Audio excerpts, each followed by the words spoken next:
Niangalie juu mpaka chini kwanza. Una hadhi ya kuwa na mimi?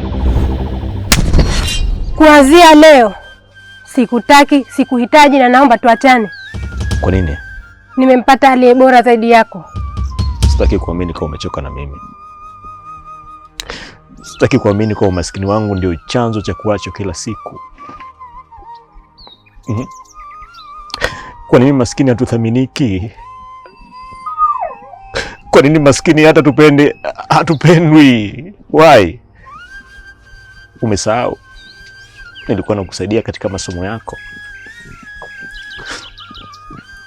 Nilikuwa nakusaidia mpaka pesa ya ada. Wazazi wako nashindwa kukupa ada, mimi nakupa.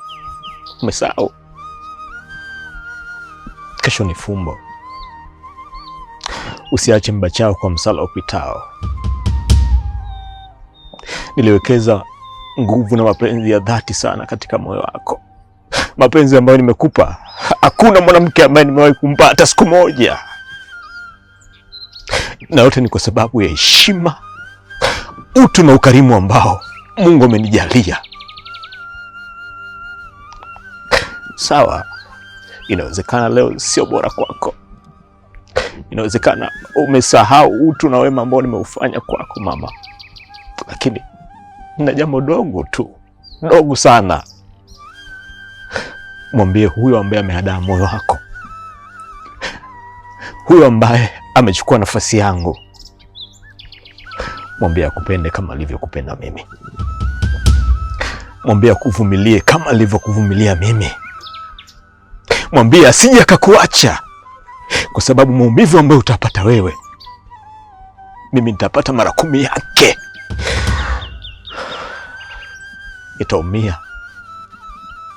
Nitaumia zaidi ninavyoumia hapa. Mapenzi ni maumivu.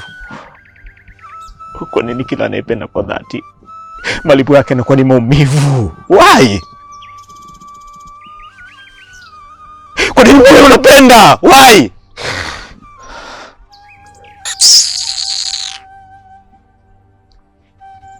Niangalie juu mpaka chini kwanza. Una hadhi ya kuwa na mimi? Mimi nilikuwa na wewe kama ajali tu.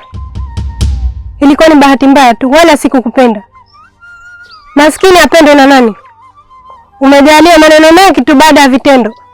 Siwezi kupinga uyasemayo, kwa sababu hayo ni maamuzi yako binafsi. Asante kwa maumivu. Nakushukuru sana.